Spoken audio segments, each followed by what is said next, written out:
שלום חברים ושלום לכל קהילת החדשנות הרשמית של בורסת היהלומים הישראלית. אני שמח לארח אתכם כאן לעוד וובינר מקצועי, והפעם אנחנו מארחים את זאב מימון, מנכ"ל ומייסד של מזלית. אהלן זאב, מה קורה? אהלן, שלום לכולם. אני מקווה שעוד יצטרפו בהמשך, ומי שלא, כמובן יכול לצפות אחר כך בהקלטה. ואם זה צפוף ואינטימי, אז גם טוב. מעולה. יחס אישי, יחס כן, אישי. כן, לגמרי. אז באמת יש לנו כאן באמת הזדמנות גם לשאול שאלות. והוובינר היום הוא סופר מרתק. מי שמכיר אותי, מי שלא מכיר אותי, אני יזם הייטק, ואני המייסד, למעשה אחד השותפים שהקימו את קהילת החדשנות, יחד עם איזה פרויקט בשיתוף פעולה עם הבורסה. ואנחנו עושים את זה כדי לקדם את כל הנושא של חדשנות בתוך הענף הזה, ולהציג פתרונות ונקרא לזה כל מיני סיפורי הצלחה מאוד מאוד מעניינים בתוך הקהילה, בתוך הענף שלנו, לטובת הכלל. ואם אנחנו מדברים על חדשנות, אני חושב שאין מישהו שיותר מתאים מזאב, מנכ"ל ומזלית, לדבר על הנושא הזה מהזווית של שבירת מוסכמות בתוך עולם שהוא מאוד מאוד, נקרא לזה, עולם מאוד קלאסי, קלאסי אבל גם קצת מקובע. אז הנושא של הוובינר שלנו היום הוא שבירת המוסכמות וכיצד אנחנו מביאים חדשנות לענף היהלומים העולמי והמסורתי. אז נשמח באמת שזאב קצת יציג לנו על מה זאת מזלית ומהי הצעת הערך הייחודית של מזלית לתוך ענף התכשיטים והיהלומים. אז זאב, בכבוד. אז תודה לכל מי שהגיע. גם כן תודה ליוזמה המבורכת של קהילת החדשנות. אני חושב שזה נושא שהוא בטח צריך להיות מרכזי היום בתעשיית היהלומים. שעוברת אבולוציה, כמו שכולנו רואים ומבינים, כמובן לבורסה שיוזמת את הדברים האלה, ואני מקווה שאני אוכל להנים את זמנכם ולתת לכם קצת אינפורמציה, אולי גם כן לשמוע מכם. בעצם מזלית, כולם מבינים שהמילה מזל וברכה היא שגורה בפי כל יהלומן, לא משנה מאיפה הוא בעולם, שם החברה. חברה שהוקמה בשנת 2017. הקמתי את החברה אחרי שחזרתי מארצות הברית, חייתי שם קרוב ל-14 שנה, וכשפגשתי את המערכת הבנקאית הישראלית, בעיקר בתחום היהלומים, בעצם ראיתי את הפערים, הן ברמת השירות, בתמחור שלו, ביחס ללקוח, בעודף רגולציה, ביתר שאת בתעשיית היהלומים, וראיתי איזושהי הזדמנות. בעצם כל הנושא של יזמות מתחילה מבעיה. היא לא רק מהזדמנות, אתה צריך לפתור איזושהי בעיה, וזו ההזדמנות שלך לייצר בין אם זה מוצר או שירות. אחד הדברים ששמתי לב זה שאנחנו כיהלומנים, כשאנחנו רוצים לשלוח סחורות ברחבי העולם, אנחנו משתמשים בחברות שאנחנו מכירים, מלכה עמית או ברינקס, נותנים לנו שירותים בכל העולם. כשאנחנו רוצים לתעד יהלומים, אנחנו נעזר ב-GIA, ב-HRD, מעבדות אחרות, בעיקר GIA שהיא מהמם. המרכזית. כשנרצה לשים סחורות למכירה באינטרנט, אז נשים אותם ברפנט, או באיידקס, או בפוליגון. כשנרצה לייצר סחורה, אז נעזר בטכנולוגיה של סרין או של אוגי. ובעצם היו נותני שירותים מאוד מאוד ספציפיים לדברים, אספקטים שונים בתעשייה, בהתנהלות היומיומית שלנו. מה ראיתי שחסר גוף שנותן את השירותים הפיננסיים באופן גלובלי, שלא יודע בעצם לתת אשראי ליהלומן בישראל ולאשראי ליהלומן בבלגיה, שלא יודע להעביר כסף ביניהם, שלא יודע לתת להם המרות מטח, ובמיוחד ההישענות של כל תעשייה באופן יחסי לגיאוגרפיה שלה על המערכת הבנקאית המקומית. אז הרעיון היה בעצם להקים אני לוקח את זה כדוגמה כי הם חלק ממשקיעי החברה, כנראה המשקיע הראשון, את המלכה העמית של השירותים הפיננסיים של התעשייה. ככה זה התחיל. חברה היום, הקבוצה מונה 3 חברות, מזלית היא חברת האם בעצם, שמחזיקה בחברת MDPS, מזלית Digital Payment Solution, שהיא מוסד פיננסי מפוקח ומרושין על ידי משרד האוצר ורשות שוק ההון, מחזיקה ברישיונות למתן אשראי מורחב ולמתן שירותים בנכס פיננסי מורחבים, והיא מחזיקה בחברה נוספת שנקראת טריידזון, שהיא בעצם החברה היהלומנית שלה. מזלית חברת האם טכנולוגית, MTPS חברת השירותים הפיננסיים, וטריידזון חברת היהלומים ומתכות. זאת אומרת, אם אני למשל יהלומן, אז מה מזלית, איך היא עוזרת לי להתנהל בהתנהלות העסקית שלי שהיומיומית? איך אתם יכולים לעזור לי? הקבוצה בעצם מעניקה 3 שירותים מרכזיים, ועוד מספר שירותים לוגיסטיים, אבל השירותים המרכזיים שאנחנו נותנים שירותים פיננסיים, ונתמכים על ידי פתרונות לוגיסטיים נוספים. לדוגמה, המרות מט"ח מקוונות ברוב העולם, למעט ארצות הברית, המסחר ביהלומים הוא במטבע דולרי, אבל ההתחשבנות המקומית, בין אם זה משכורות, רשויות או ספקים, מתבצעת במטבע המקומי. ולכן יש המון פעילות של המרות מט"ח מהמסחר, הכסף בין היבוא והייצוא חוזר אלינו, אנחנו פורטים את הכסף, לשלם משכורות לעובדים שלנו, לשלם למע"מ, לשלם למס הכנסה, לשלם לחותך, אז מזלית בעצם מה שהיא עושה פה בישראל, היא נותנת את שירותי המרות המט"ח באופן מוזל, באופן דרמטי מול המערכת הבנקאית, סדר גודל של קרוב בין 70-80% יותר זול מהבנק. וואו.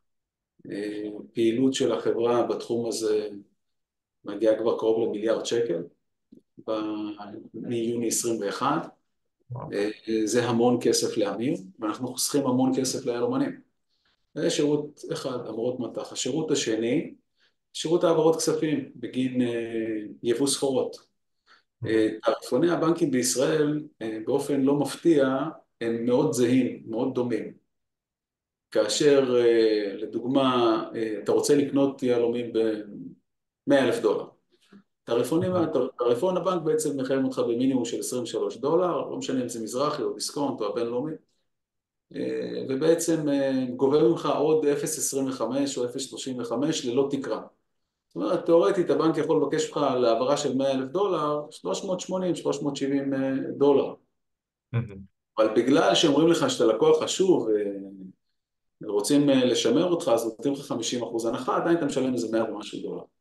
העברה הזאת עולה בארצות הברית $25. אז כמובן שככל שהסכום עולה, ואין תקרה, אז יש לנו גם כן העברות של $1,000,000. זאת אומרת, הבנק מבקש $3,000 על העברה של $1,000,000, שזה דבר שנראה לי הזוי. אותה העברה, אם אתה מצרף את זה, אתה משלם עשרות אלפי דולרים נוספים בשנה על עמלות אני לא מבין למה אנחנו עדיין חיים בסביבה הבנקאית הזאת. השירות השלישי שאנחנו נותנים, שהוא אחד השירותים המרכזיים שלנו, זה אשראי ליהלומנים. האשראי שאנחנו נותנים ליהלומנים הוא אשראי מיוחד לתעשייה ואשראי רגיל. מה הכוונה? באשראי רגיל אנחנו נותנים אשראי כנגד בטוחות כמו נדל"ן לצורך הנושא, כמו כל בנק או הקדמת תשלומים, זאת אומרת סוג של פקטורינג. בתעשייה המינוח השגור הוא דיסקאונטינג, אז אנחנו עושים את זה באופן חוקי, וכמובן אתה מקבל חשבונית על הוצאת מימון. ויש את האשראי המיוחד שלנו. האשראי המיוחד שלנו זה בעצם אשראי כנגד מלאי היהלומים.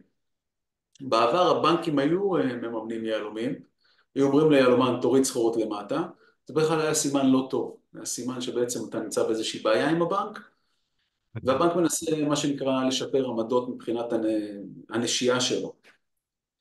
אנחנו לקחנו איזשהו אלמנט והחלטנו לפתור את הבעיה הזאת, ואנחנו מסתכלים על הבניין הזה, יש פה $1,000,000,000 בסחורות, כ$1,000,000,000, שהשווי שלהם הוא 0, עד שמכרת אותם וגבית אותם. אבל השווי האמיתי שלהם לדעתנו הרבה יותר גבוה, והוא מוחשי. אז פיתחנו טכנולוגיה שמודדת את שווי היהלומים, סוגי יהלומים מסוימים, מסחירים יותר, ואת רמת הסחירות שלהם. אנחנו מאפשרים ליהלומנים להוריד את הסחורה אלינו, לקבל כנגדם 50-60% מהשווי של הטכנולוגיה שלנו שמפענחת, ותוך כדי זה אנחנו גם כן משווקים להם או מייצרים להם את היהלומים. זאת אומרת, יהלומן יכול לבוא לפה ולהגיד, זאת אבן שאני רוצה לייצר אותה בגלם, תן לי בבקשה 50% מערכה ממה שאתה מעריך, ובוא נכניס אותה לייצור באופן מבוטח, נעשה לה את הגליטיה, ממש שוברים איתו את כל התהליך. זה יותר מתאים לאבנים יקרות. או לחילופין, אני יכול לרדת יהלומן עם מלוטה שלנו, ולהגיד, חבר'ה, קחו את המאה אבנים האלה, שימו אותם על ג'יימס אלן, על בלו נייל, על רפפורט, על איידקס, זה המחירים שאני מבקש, בינתיים תיתנו לי 50% משווי יהלומים, שאני אוכל לעשות עסקאות נוספות. אנחנו משווקים לו את היהלומים. כ-30% מכל ההלוואות כנגד יהלומים שאנחנו נותנים, נסגרות על ידי זה שאנחנו מוכרים את היהלומים, לפי המחיר המבוקש של היהלומן. אז רגע, זו נקודה מאוד מעניינת לכל מי שצופה בנו. בעצם, כן. מה שאתה אומר זה שאתם גם סוג של מרקט פלייס בפני עצמו, שאתם יכולים גם לעזור למכור את היהלומים ואת האבנים היקרות. מרקט פלייס זה מילה, זה לא ההגדרה שלנו, אנחנו מפעילים את הסחורה לפי בקשת היהלומן במרקט פלייסים שהוא בוחר. Mm, לנו יש אבל חוק אחד, אנחנו לא מרוויחים מיהלומים. ברגע שמתבצעת מכירה, היא כמובן על פי מחיר המבוקש של היהלומן עצמו, ואז אנחנו בעצם מעבירים לו את ההצעה, ובמידה והוא מעוניין למכור, מבצעים את המכירה, אנחנו אוספים את הכסף, ורק אז שולחים את היהלום כמובן. באירוע הספציפי הזה, כשנסגר הכסף שמגיע אלינו, סוגר את ההלוואה, ההפרש מועבר אליו. mhm. אנחנו לא מרוויחים מיהלומים, באירוע כזה, בין אם זה אבן של $1,000,000 או אבן של $5,000, אנחנו גובים $75 דמי טיפול, שזה בגין היבוא והייצוא Mhm. והעברות הכספים, ובנוסף לזה אנחנו מעבירים את פרטי הלקוח עם החשבונית באופן שקוף ליהלומן עצמו, על מנת שיהיה לו גם כן קשר בהמשך למכור עוד אבנים ללקוח הזה. אנחנו מדהים. לא מרוויחים מיהלומים, אך ורק מהשירותים הפיננסיים והלוגיסטיים. וזאת אומרת, ואת היהלומים עצמם, אתם משתמשים בזה כבטוחה אצלכם בכספת, איפה שעשית לי סיור והחזקתי אבן שהיא בתכלס היא גודל בערך כזה, ואז אמרת לי את הסכום שלה, ואז אמרתי, אוקיי, תודה רבה, אני יותר לא נוגע בה. זה בעצם אחד הדברים שעשינו עכשיו ממש בחודשים האחרונים, בעצם היה פה פעם בנק לאומי. אז לקחנו את המתחם של בנק לאומי מהבורסה, שכרנו אותו מהבורסה לתקופה ארוכה, שיפצנו אותו, ויש בתוכו חדר אוצר מאוד גדול, כמו חדר כספת של בנק, שבו אנחנו מאחסנים את היהלומים ואת המתכות היקרות, או את הבטוחות שאנחנו צריכים להשאיר אצלנו. זה מאוד מגניב, הוא מלא מגירות כאלה, כמו בסרטים, כן, ומבוטח על ידי לוידס, ובעצם זה סוג של, זה כמו סוג של אמזון כזה, אתה יודע, אנשים מפקידים את הסחורה, אנחנו נותנים להם כספים ומפעילים להם את זה, הם יכולים גם כן לשלוח לכאן מתווכים לקחת סחורות ולעבוד איתם, אנחנו עובדים באופן מבוטח כמובן, זאת אומרת, אנחנו ממש פעילים בצד של מכירת הסחורות, יש לנו אינטרס משמעותי, כי ברגע שאנחנו מוכרים את הסחורה יש לנו הון חוזר, ואז יש לנו גלגול יותר מהיר של כסף שמעלה את הרווחיות שלנו. אז יש לנו ממש אינטרס לשווק את הסחורה, בלי להרוויח עליה, אנחנו מרוויחים מהמכירה הבאה של הכסף. מדהים. מה היהלום הכי יקר שהחזקתם בכספות האלה? אני חושב שהמוערך בקרוב ל$3,000,000, וואו, יהלום קרוב ל-90 קראט. וואו, כן, מטורף. כן. אני חושב והחזקת, שעכשיו היהלום הכי יקר שיש לנו בכספת, הוא מוערך ב-1.2 מיליון דולר. וואו, יהלום גדול. מטורף. ואתה יודע, זה מוביל אותי, ציינת את כל הנושא הזה של, אתה יודע, סוג של נתת לנו הצצה, כי יש לנו גם בתוך הוובינר הרבה מאוד צופים שהם באים מקהילות אחרות שנחשפות לעולם הזה, ועד קהילת החדשנות, עד בעצם המיזם הזה, הענף הזה היה נתפס כמשהו מאוד מאוד אזוטרי, משהו מאוד סודי, רק, אתה יודע, כמו לחצות יד סודיות. אנשים כאילו רק, יהלומן מתחבר רק עם יהלומן, ופתאום אנחנו רואים שיש פה עולם עם הרבה חדשנות, הרבה יופי, הרבה הזדמנויות, גם המון הזדמנויות עסקיות גם, לאנשים שבאים מבחוץ עם איזושהי חשיבה יזמית וחשיבה חדשנית. ו... וכאן הייתי שמח שתיתן לנו כיהלומן, כי בסוף זה משהו שכן חשוב שאולי תציין למי שאולי לא מכיר אותך באופן אישי, קצת מהרגע שלך בתחום הזה, ומכאן אני אשמח שתיתן לנו איזשהו זום אאוט, במבט הציפור, על הענף הזה, כי הענף הזה חטף הרבה מאוד, נקרא לזה טלטלות, ועוד מתקופת הקורונה, יחד עם היהלומים הטבעיים, אז מהמבט שלך, ובתור מישהו שמנהל כל כך הרבה כספים, שעוברים וטרנזקציות שעוברות בעולם הזה, יהיה מעניין לראות את הזווית שלך. אז זה קודם בכבוד. כל, תעשיית היהלומים זה... אני כבר 25 שנה בתעשיית היהלומים. את הקריירה שלי התחלתי דווקא בארצות הברית, עבדתי שם קרוב ל-14 שנה. כ-6-7 שנים הייתי שכיר בחברות גדולות, סייט הולדרים, לאחר מכן יצאתי לדרכי. אני פגשתי בתעשיית היהלומים את האנשים המדהימים ביותר בחיי. הם לימדו אותי את המקצוע, הם לימדו אותי להתפרנס, פרנסו אותי גם כשהיה מאוד מאוד קשה, ובעצם הכניסו אותי לתוך החיים שלהם. כסלזמן צעיר שפעם ראשונה נוחת בניו יורק, וואו. סליחה, כסלזמן צעיר שנוחת פעם ראשונה בצור פרסה בהונג קונג, לפתוח שוק הוא, חדש, ולא יודע מימין ושמאל, פעם היה לנו כמו ספרים כאלה של תערוכות או של JBT, כמו ספר טלפונים שאתה עובד איתו, ומהר מאוד אתה מגלה שהיהלומן הכי גדול באסיה הוא בעצם יהודי וישראלי, ואתה הולך להראות לו סחורות פעם ראשונה, ושואלים אותך איפה היית בצבא, מה עשית, עם מי אתה עובד, את מי אתה מכיר, מה אתה עושה בשבת. אלה דברים שבתעשייה שלנו, אני פגשתי את המנצ'ים הכי גדולים, גם בעסקים. לכל תעשייה כמובן יש שוליים, לכל חברה, אבל ההתרשמות שלי ומהניסיון שלי בתעשיית היהלומים, מדובר באנשים מאוד מאוד מיוחדים, אנשי כבוד, אנשי מילה, עקרונות וסוחרים מאוד מאוד ממולחים שתמיד אפשר ללמוד מהם. את הכישורים שלי כיזם בצד העסקי, דווקא הבאתי עם תעשיית היהלומים, שמאוד עזר לי. הנקודה של לא לשלם אף פעם מה שמישהו מבקש. זאת אומרת, תחשוב שאני מפתח טכנולוגיה ואני מקבל הצעת מחיר. אין סיכוי שאתה תקבל את ההצעת, מה שאתה מבקש, זה לא יקרה, כי בתעשיית היהלומים לימדו אותי שאני נותן הצעת נגד. האופן שבו אתה מתנהל גם כן ברמה האישית, איך אתה, מה שנקרא, נושא את עצמך בעסקים, המילה, היושר, אינטגריטי, זה דברים שמשפיעים על המעגלים שנפגשים איתך. יש פה איזשהו אירוע מאחור, אני לא יודע אם אתם שומעים קצת מוזיקה ברקע, אבל זה בטח יעבור עוד מעט. ההסתכלות שלי קודם כל היא על תעשיית היהלומים מאוד חיובית. לגבי הפעילות העסקית ומה שאני כן רואה ב-20 שנים האחרונות, אני רואה אבולוציה. אני לא רואה קריסה, אני לא רואה התמוטטות, אני רואה אבולוציה. אבולוציה בסוגי השחקנים, בקהל הצרכנים שלנו, בסחורה, במוצרים האלטרנטיביים, בתחרות. אני כן חושב שבסופו של דבר יש יותר הזדמנויות ממה שאנשים מדמיינים. כיזם, בסוף אתה צריך איזשהו פוקוס. אז אני עושה את מה שאני עושה עכשיו, אבל אני רואה לא מעט הזדמנויות בתעשיית היהלומים, ואני מונה אותם, מניתי אותם כמה פעמים, אני חושב 3 רעיונות ככה מהשרוול. דבר ראשון, היום אין מרקט פלייס שמוכר גלם. זאת אומרת, אתה יכול לקנות מלוטש ברפפורט, אתה יכול לקנות בהייט, אין מקום, אין את הרפפורט של הגלם. אז זו הזדמנות אחת שאני רואה אותה שהיא מחייבת, בטח במקומות שאין מכירות כמו במדינת ישראל, ואתה עובד הרבה על האפטר מרקט. אז זו הזדמנות ראשונה שאני רואה בתעשיית היהלומים. המרקט פלייס עצמו, אם זה דברים שעולים עם גליטאה או בלי גליטאה, איזה סוגי סחורות, האם המכירות באופן ישיר מעלות למרקט פלייס, בעצם לפתוח את המסחר הזה. זה אחד.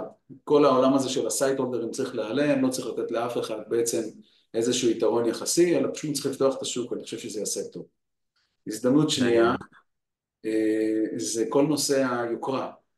בארצות הברית, כשאתה חי בתעשיית יהלומים, זה לא רק יהלומים, וזה שעונים, וזה פנינים, וזה אנטיק, וזה ירושות, וזה זהב, ופה בבורסה אתה רואה את זה פחות.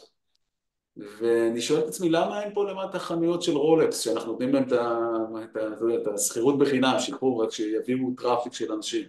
למה כל הריפיינריז בישראל לא נמצאים פה מחוץ לבורסה, ואנחנו מרוויחים גם כן מעסקי הזהב, בקנייה ובמכירה? זה עסק מאוד דומה, אפילו עם היבטים פיננסיים מאוד מעניינים. זו הזדמנות שנייה. הזדמנות שלישית, ודווקא מגיעה מהעולם שלי, אבל היא בעצם רלוונטית לכל העולם.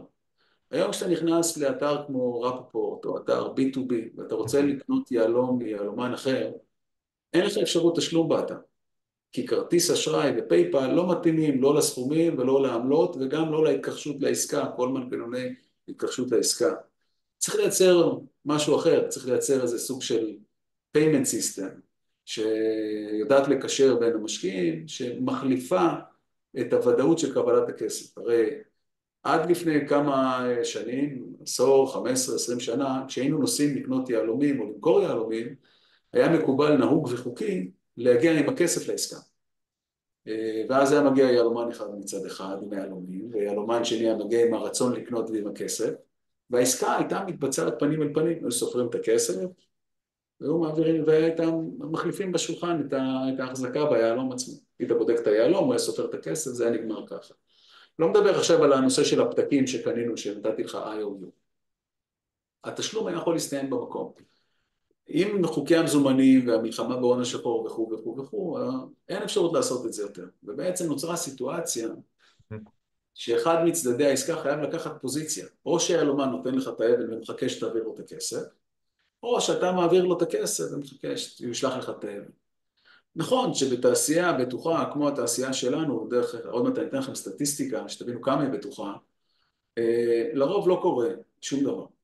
אבל בוא נגיד ככה, כשאני מתאר את הסיטואציה הזאת לאנשים מתחומים אחרים, תחום הבנייה, טקסטיל, טכנולוגיה, הם לא מבינים איך אפשר למכור 200,000 דולר או 100,000 דולר באופן הזה. זה משהו שהוא לא נתפס להם, כי בכל אירוע של כמה מאות אלפים, תמיד נכנס עורך דין, או נאמן, או אסקרו, או משהו כזה. וזה משהו שמאוד ייחודי לתעשייה, ואפשר לפתור את זה. דבר נוסף, זה נושא דירוג. הרי אנחנו מדרגים אחד את השני בתעשיית יהלומים על בסיס מוניטין. והמוניטין זה דבר שהוא, קודם כל הוא שברירי, והוא לפעמים מטעה. אין לנו דוחות כספיים, אין לנו ניקוד, אין לנו קרדיט סקור שאנחנו יכולים להתייחס אליו. וזה דבר שהוא נראה לי נדרש ומתבקש בתעשייה שלנו. ובסוף זה כל מיני הזדמנויות קטנות כאלה שאתה מסתכל עליהן, פשוט אנחנו מה שנקרא overwhelmed במה שאנחנו עושים, אבל זה רק חלק מזה. על קצה המזלג, כן, ממש עוד על קצה נכנסתי המזלג. לרובוטיקה של ייצור יהלומים מול כוח אדם זו, אבל יש כל כך הרבה הזדמנות. אני חושב שאמרת משהו זה משהו, איזשהו מאפיין שאני זיהיתי. עכשיו שוב פעם, אני אספר רגע את הסיפור שלי בקצרה. אני לא יהלומן, לא באתי ממשפחה של יהלומים. הכרתי את העולם הזה דרך השקעות שאני עושה בסטארט-אפים, ו, והתחלתי להכיר באמת את העולם המופלא הזה של הענף היהלומים, וגיליתי כמה למילה יש מקום, וכמה מילה היא מחייבת. זאת אומרת, אין חוזים, זאת אומרת, הכל ממש בלחיצת יד, ואנחנו יושבים בבורסה. למעשה, אתה יושב בבורסה במשרדים של הבורסה ליהלומים. אני מדי פעם מגיע לשם לביקורים, ואני רואה כמה יש חשיבות אולי גם למונח הזה של להיות חבר בורסה. כי אם אתה חבר בורסה, אני חושב שיש איזושהי דרגת אמינות קצת יותר גבוהה מאשר מישהו שהוא לא, או שאני לא מכיר את זה מספיק טוב. מבחינתי כן, חבר בורסה, בטח חבר בורסה ישראלית, תא כחול, מבחינתי הוא מחויב לקוד אתי, לא מבחינתי, מבחינת הבורסה, יותר גבוה, והוא עבר איזשהו תהליך של סינון ראשוני. זה לא אומר שגם בתוך הקבוצה הזאת תהיה שוליים, אבל מצד שני זה בהחלט נקודה שבה כל, למשל, אתן לך דוגמה, כל חבר בורסה, תא כחול שאין לו בעיית מוניטין ואין לו בעיה בנקאית פיננסית שאנחנו מזהים, יכול להגיע לכאן ולקחת 100,000 שקל ללא ביטחונות. כי אנחנו מאמינים ביהלומנים, זה אחד. עכשיו 100,000 שקל זה לא מזיז הרבה בתעשיית יהלומים, אבל לפעמים זה פותר כל מיני דברים. אז חד משמעית, כן. יש עוד נקודה שאני רוצה להוסיף לצד הטכנולוגי, ולמי שכן מתעסק בטכנולוגיה, פה בין ארבעת הבניינים האלה, כנראה אם תיקח את הריכוז הסטטיסטי, יש את ריכוז המולטי מיליונרים הגדול ביותר במדינת ישראל, פר מטר. למה אני אומר את זה? עכשיו, עם כל התלונות, הטרוניות למיניהם שאנחנו שומעים על ההאטה בשוק, יש פה אנשים עם כספות עם מיליוני דולרים ועשרות מיליוני דולרים ויכול להיות שגם יותר, יש להם נכסים, יש להם נדל"ן, יש להם מזומנים, אלה אנשים שיש להם כסף, זה תעשייה, בריאה ויציאה, אפשר לראות שגם הקורונה עברה לכאן ולא היה לנו פה אירועים דרמטיים, פה ושם, ולכן אני רוצה להגיד לכל מי שמפתח טכנולוגיה, או יש לו רעיון, אם אתה רוצה לגייס כסף, בוא לתעשיית היהלומים. אני גייסתי מתעשיית היהלומים עשרות מיליונים. עשרות מיליונים, אני מקווה שזה יהיה 100 עד סוף השנה, אבל עשרות מיליונים. ולכן אני אומר לכם, בסופו של דבר, אם אתם באים ואתם רציניים, ואתם, יש לכם תוכנית עסקית, ויש לכם רעיון, או אפילו יש לכם מוצר שעובד, אתם רוצים, היהלומנים הם כנראה השותפים הטובים ביותר שתוכלו למצוא, ובתוך בורסת היהלומים זה הריכוז הגדול ביותר. זאת אומרת, אתה לא תצטרך לנסוע פעם אחת לרמת החייל, ופעם אחת להרצליה פיתוח, ופעם אחת לסביון. יש לך פה מאות אנשים שיכולים פוטנציאלים להשקעה, שזה גם יתרון אדיר, זה לא דבר שהוא טבעי וקיים, כן? אני יכול להעיד על זה, אתה יודע, בתור מישהו שלא, שמגיע לשם לעיתים תכופות. לפעמים, אתה יודע, אני רואה דוחות הכספיים של החברה שאני משקיע בה, אני לא רוצה בכוונה לציין את השם שלה, כל מיני חברות כאלה שהן הטופ סלרים בעולם, זאת אומרת, ממש הטופ 1, 2, והם כולם יושבים בבורסה. ואני מדבר לך, כאילו, אנחנו חתמנו עסקה מאוד גדולה עם eBay העולמית, ואני רואה מי הסלרים הכי גדולים שם, ופתאום אני אומר, רגע, זה הבחור הזה במשרד ליד, כאילו, לפעמים אני כאילו משתגע איך זה יכול להיות, אז קודם כל זה כיף גם לשמוע ממך, מהזווית הזאת, שזה כן ענף עם הרבה מאוד הזדמנויות, כמובן איומים, ואני כן רוצה לגעת, לפני שאנחנו באמת עוברים לנושא של בעיניי הוא הכי מרתק, וזה אתה, והמסע היזמי שלך, ואיך אתה הגעת לרעיון הזה, כי אנחנו דיברנו במשרד שלך, אגב, יש לך אחלה קפה, כל מי וגם אחלה מוזמנים. אירוח, אז לכל מי שצופה בהקלטה, אתם מוזמנים באמת להגיע. אה, יזמות זה אופי, זה דבר ראשון, זה לא תפקיד, זה לא טייטל שזה אני יזם, זה ממש ממש אופי, זה לראות משהו שעובד, אבל יכול לעבוד טוב יותר, או לא עובד, ו... אה, אז באמת לפני שאנחנו נוגעים במסע הזה, במסע היזמי שלך, כי היה לך עוד מיזם לפני זה, אה, מעניין מאוד לשמוע דווקא על כן, אולי איומים חיצוניים, כי שום תעשייה זה לא רק טוב, זה לא רק, אתה יודע, דבש ופרפרים, אלא למשל נושא של ירידת שווי היהלומים הטבעיים לאורך זמן. למשל, המקום של יהלומים סינתטיים, עד כמה זה משפיע לאו דווקא על הענף, אלא על הרווחיות, על הרווחיות של היהלומנים עצמם. אה, וכיצד טכנולוגיות, כשאתה רואה שהן טכנולוגיות שיותר עוזרות בסוף ליהלומן, אני מחלק את זה לשני צדדים, יהלומן, אלא הצד של אני קונה את החומרי גלם ומלטש ועושה את זה, ולחלק שבו אני פונה לצרכן וזה שקונה ממני, לא B2B, עזוב B2C. אז הייתי כן שמח שתוכל לתת באמת לקהל שלנו איזושהי זווית של אחד, מהם האיומים, של איומים אמיתיים שאתה רואה ומזהה מהמבט הפיננסי שלך, ושתיים, אה, איך אתה יכול לתת איזשהו טיפ ליהלומנים ותכשיטנים שצופים בנו, איך לעזור למכור לקהל קצה. טוב, קודם כל העלית פה כמה נקודות, אז אחד הדברים המרכזיים בתחום האשראי שמודדים, דרך אגב, אני רוצה לציין, אני פה עושה את הוובינר, אבל מאחוריי ואיתי יש צוות של 12 עובדים, שכנראה חלק גדול מהם יותר מוכשר ממני ויותר חכם ממני. אבל הכישרון, לא רוצה להגיד כישרון, אבל אחד היתרונות שהיו לי, זה התמזל מזלי לגייס אנשים שיודעים ועושים טוב ממני, שזה טיפ ראשון שאני נותן לאנשים. אנחנו כיהלומנים אנחנו מאוד אינדיבידואליסטים, והרבה פעמים אנחנו הולכים לבד, והלבד הזה הוא מצד אחד הוא מובן לי, הקרוב, הכל קרוב, והכל מרוכז והכל בשליטה שלי, אבל בסוף זה גם כן, כל אחד מאיתנו יש לו תקרת זכוכית. ברגע שנפתחתי לעולמות חדשים, פגשתי אנשים נוספים, מקומות נוספים, גם העשרתי את הידע ואת היכולות שלי, הרחבתי אותם, אבל גם החברה התקדמה יותר. כי בעצם הבנתי שאני צריך להכניס פוזיציות מקצועיות בתחום הכספים, בתחום הכלכלה, בתחום המשפטי, המסחרי, בצד הטכנולוגי, פיתוח מוצר וכו' וכו'. אז דבר ראשון שאני רוצה להגיד זה, הסגירות הזאת שאפיינה את התעשייה, היא שירתה אותנו בעבר, אבל אני חושב שהיום היא אפילו מקשה עלינו. לגבי הסיכונים, אחד הסיכונים המרכזיים שאנחנו מסתכלים עליהם, זה בכל תעשייה, זה נושא המרווחים. כמה, כשיהלומן קנה ומכר, כמה הוא מרוויח? מה המרווח רווח שלו? ועסקים שלא מצליחים לייצר מרג'ן גדול, אין להם בעצם יכולת להתקדם. ובתעשיית היהלומים, ברגעים של דיפים כאלה, בביקושים יורדים או במחירים יורדים, קשה מאוד לייצר את המרווחים האלה. ולכן יש סוג של האטה וגם כן סוג של דכדוך, וגם מבחינה כלכלית, לכאורה יש סיכון שם.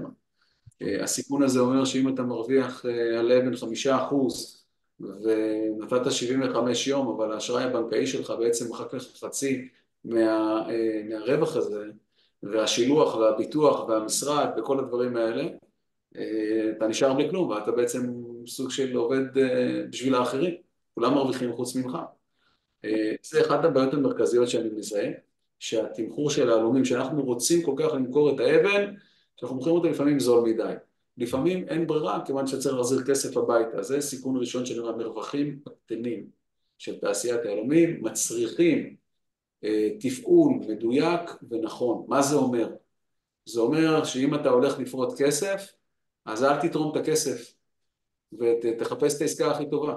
ואם אתה עושה שילוח, תנסה לחבר את האבנים ביחד, שתעשה שילוח או שתעשה שיתוף פעולה עם מישהו.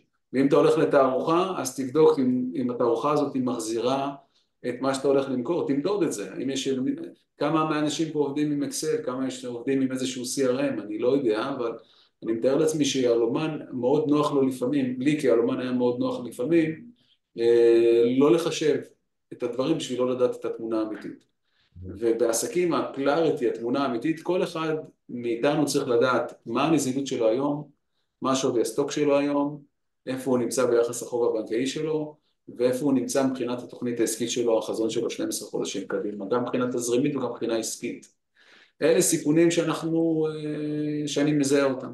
בנושא של ה-CBD, קודם כל קטונתי, יש מומחים הרבה יותר גדולים שזה העבודה שלהם, אבל מההתרשמות שלי, ה-CBD גם יכול לייצר הזדמנות. אני חושב שהיום ה-CBD, האבן עולה יותר זול מאשר התעודה שצריך למכור אותה. זה נראה לי נקודת שבר מסוים. התעודה עולה יותר מהיהלום, זה לא יהלום, זה מוצר אחר. זה אחד. ואנחנו כן רואים את המספרים הגדולים בעשרות אחוזים של מכירת תכשיטי בריידל, אם אני לא טועה, רפפורט דיבר על בין 40 ל-50% מהבריידל שנמכר הולך ל-CBD.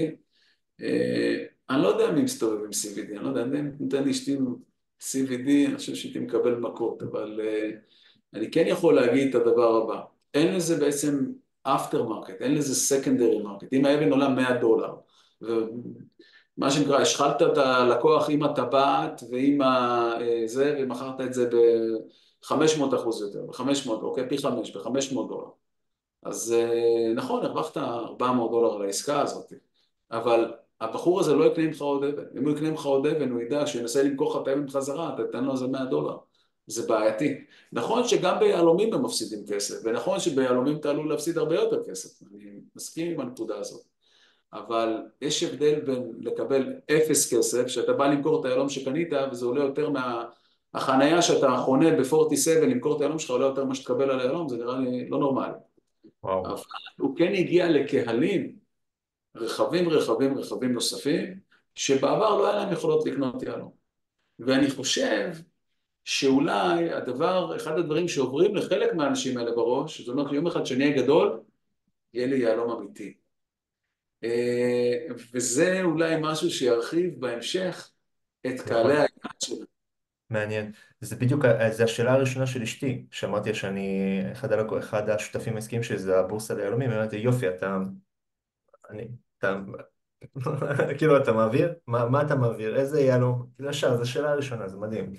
אבל אני מסכים איתך לגבי המיצוב, זאת אומרת, המיצוב שעדיין יש ליהלומים טבעיים בשוק, ובסוף, אתה יודע, אנחנו כבני אדם, כצרכנים, אנחנו רוצים את זה שיותר קשה להשיג אותו. אם זה משהו שאתה יודע, הוא נגיש לכלל, זה מאבד קצת מה,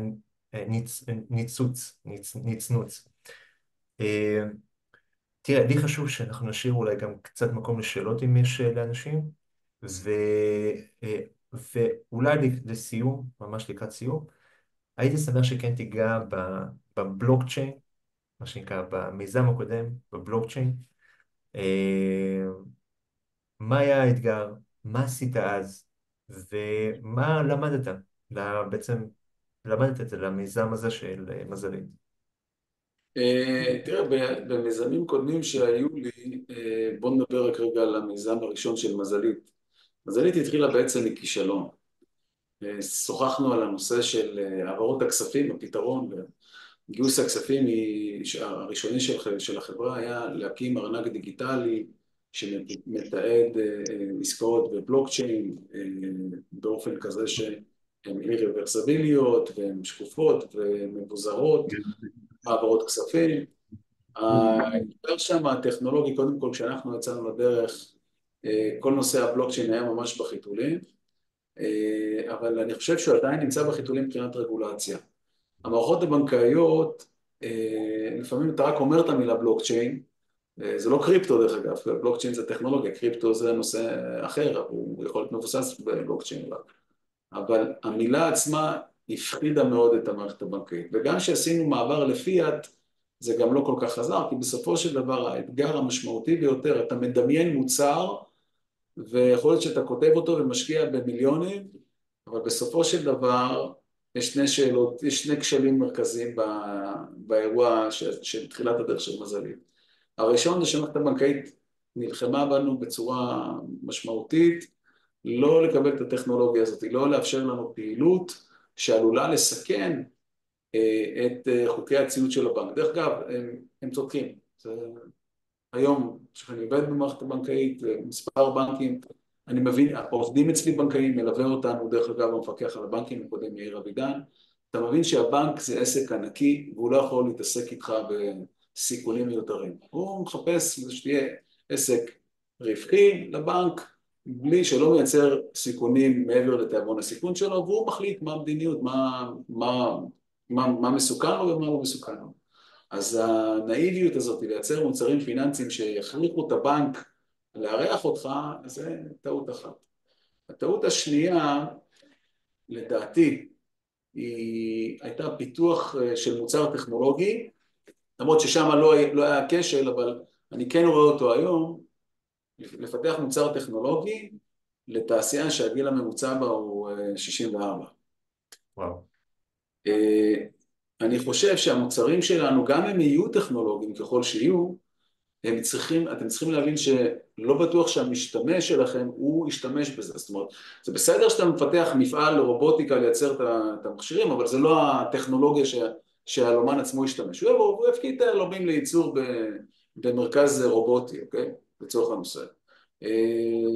נושא התשלום, זה רק לחיצה על כפתור, אז אתה צריך גם כן לוודא שכל נושא האונבורדינג של הלקוח, כל הנושא של העברת הכספים, קבלת הכספים, היא לא מתבצעת רק באופן טכנולוגי, שיש לו מישהו לדבר איתו. התעשייה שלנו היא תעשייה מבוגרת. אחד האתגרים המשמעותיים היא להצעיר אותה, לרענן אותה בדם חדש, ואני חושב שהדבר המרכזי בתעשיית היהלומים, שאותי הביא לתעשיית היהלומים, ואני חושב שזה עדיין קיים, היא שזו התעשייה שאתה תוכל להרוויח סכומים מאוד מאוד גבוהים, באופן יחסי, בזמן קצר באופן יחסי. זאת אומרת, ההזדמנות, אם אתם שואלים אותי מה תעשיית היהלומים, ההזדמנות היא להתעשר, אם אתה תופס את הדבר הנכון. אני מסתכל על פעילות בסושיאל מדיה של ג'ולרים בארצות הברית, באינסטגרם, וכו', טיק טוקים, כל הדברים האלה. תשמע, זה ביזנס מדהים. זה פרסום עצמי, ומייצר וייב ושיח. הרשתות החברתיות הפכו להיות בעצם היום הכלי פרסום הטובים ביותר. אנחנו כן רואים אילו ניצנים בתעשיית היהלומים הישראלית, אבל אני כן חושב שצריך לתת שם פוקוס יותר רציני. החיסרון הוא זה שכמובן ככל שאתה צעיר יותר כנראה, היכולת שלך ליצור תוכן מעניין, שמדברת לקהל צעיר, היא כנראה אפקטיבית יותר. ולכן אני חושב שזה סיפור של ביצה ותרנגולת. מעניין. מעניין. תשמע, זה, אתה יודע, כמו שאמרתי לך את זה גם בשיחה בפגישה שלנו במשרדים אצלכם, אנחנו יכולים לדבר שעות. אתה מכיר, הספקת קצת להכיר גם את הפעילות העסקית שלי ומאיפה אני מדבר, מאיפה אני מגיע. אני חושב שכל מי שהאזין לך היום, קודם כל יוצא קצת יותר אופטימי, שזה באמת באמת כיף גדול, במיוחד בענף שלנו. הייתי שמח ככה להשאיר מקום קצת לשאלות, למי שיש, ואני רואה שדמיאן, דמיאן נתן שאלה. קודם כל דמיאן, תודה רבה לך, אתה ממש צופה הדוק, וכיף כיף גדול לארח אותך תמיד. דמיאן כותב, אני חושב שאתה מתאר את התעשייה כמו שהיא בנקודת זמן זו. השאלה שלי, איפה אתה חושב ש-AI יכול למצוא את המקום שלו בכלים שאתה פיתחת, ואיך הבינה המלאכותית תשנה את הענף בהמשך. דמיאן, כל הכבוד לך. השאלות שלך, הכי שאלה מצוינת, שאלות מדהימות. בדיוק עניתי על השאלה, שאלה מאוד דומה בכתבה בכלכליסט שיוצאת ביום שני הבא, שמדברת על טכנולוגיה בתעשיית היהלומים, ואיפה אני רואה AI יכול להשתלב. אז קודם כל, בצד שלנו, AI הוא כלי מצוין למה שנקרא דירוג אשראי וניתוח לקוחות למתן אשראי, כי אז הוא בעצם מייצר איזושהי אחידות, והוא לא מייצר הטיות שמבוססות על איך הבן אדם נראה למשל, או איך הוא מדבר, או באיזה מבטא, אז הוא נותן איזושהי אחידות לניתוח להחלטות לאשראי על בסיס נתונים. זה הדבר הראשון, גם כן ברמת העיבוד של מידע שניתן, הוא באופן יחסי יודע לחבר דברים ולתת איזושהי הנחה ראשונית. אז אני חושב ש-AI יכול לשרת בתחום הזה. הדבר השני, AI יכול לשרת בכל מה שקשור לדירוג אשראי, ובנוסף לזה מגמות וטרנדים בתעשיית היהלומים. הרי אם אנחנו מסתכלים, היום אני מסתכל על יהלומים כנכס פיננסי, אני מסתכל על הערך שלהם. אני בדיוק מנסה לעשות עכשיו את כל מחירוני העבר של רפפורט לאורך השנים, ולנסח סוג של שאלות פיננסיות לגבי שווים על אייטמים מסוימים. עכשיו ברור לי שיש עוד המון מרכיבים שם שקשורים לטרנדים של טריפל ויג'י ופורים, והיום אנחנו בטריפל אקסים ופעם פרינצסים, יש המון אלמנטים שאתה צריך להכניס אותם לתוך הסיפור הזה, וזה נראה לי כלי שכן הוא קשור לבינה מלאכותית. אז צריך בסופו של דבר אתה מזין, אתה מלמד את הבינה המלאכותית, אתה מלמד אותה דברים, והיא מייצרת איזה שהן הנחות מתוך הלוגיקה שהיא בונה מהחיבורים של המידע. אז אני חושב שבתחום האשראי, דירוג האשראי, בתחום של תחזיות, טרנדים, איפה העולם, מה הולך להיות מבחינת מחיר, מבחינת ביקוש.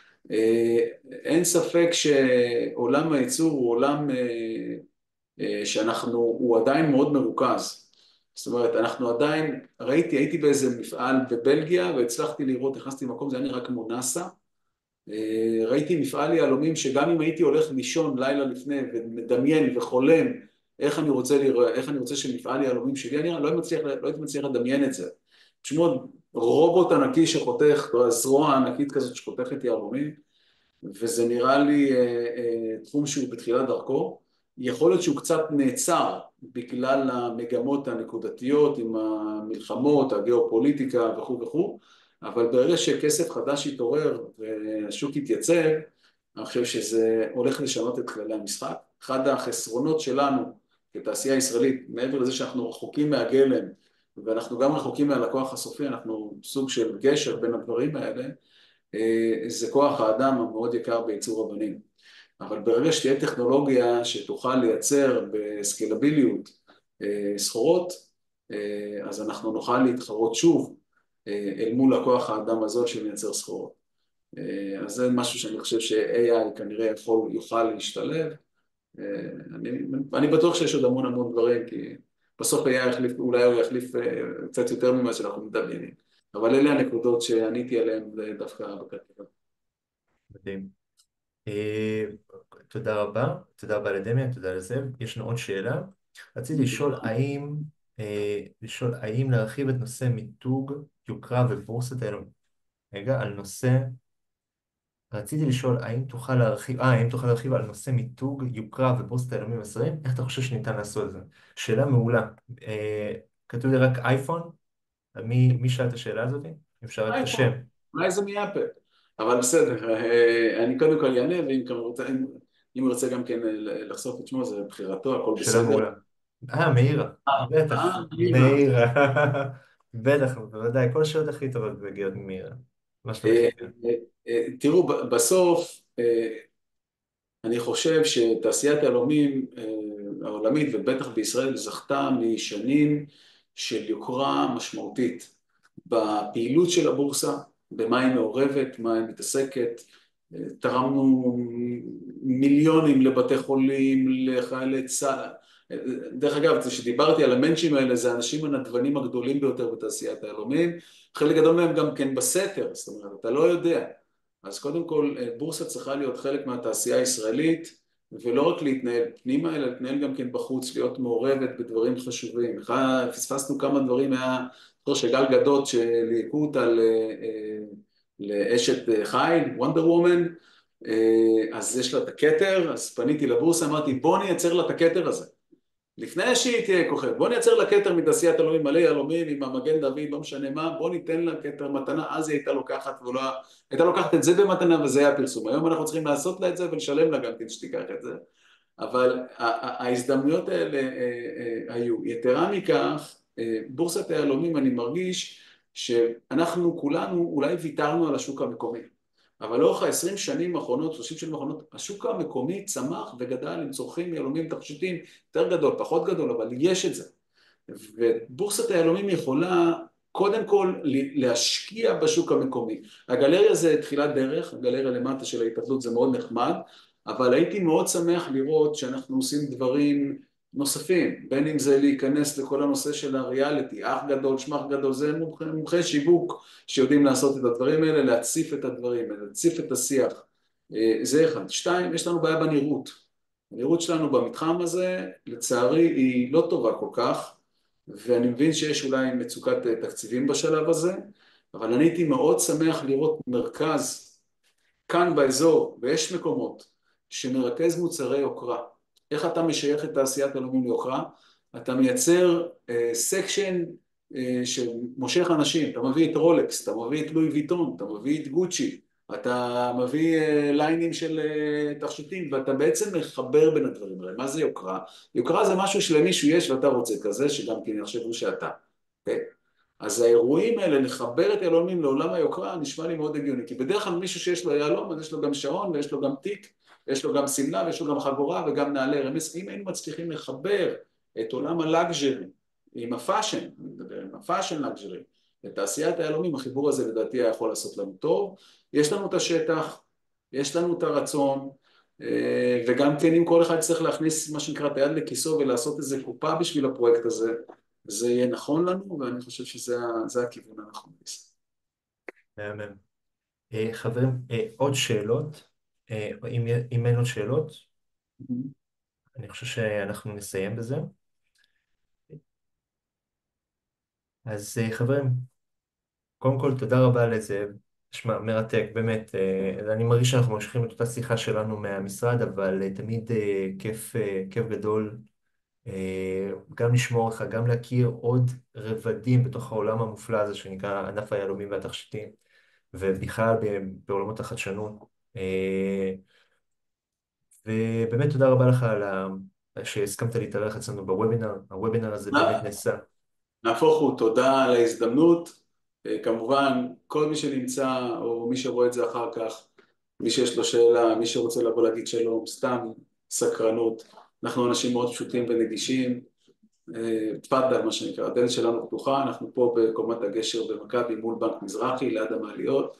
הדלת שלנו פתוחה לכולכם. ואני חושב, שזה גם כן הלוגו של החברה, הטאגליין, זה שאין כמו היהלומן הישראלי. אני באמת מאמין בזה, ואני שמח על ההזדמנות לא רק להצטרף ולדבר ולשוחח, אלא גם כן לשרת את העשייה. אני פה לתת לכם שירות.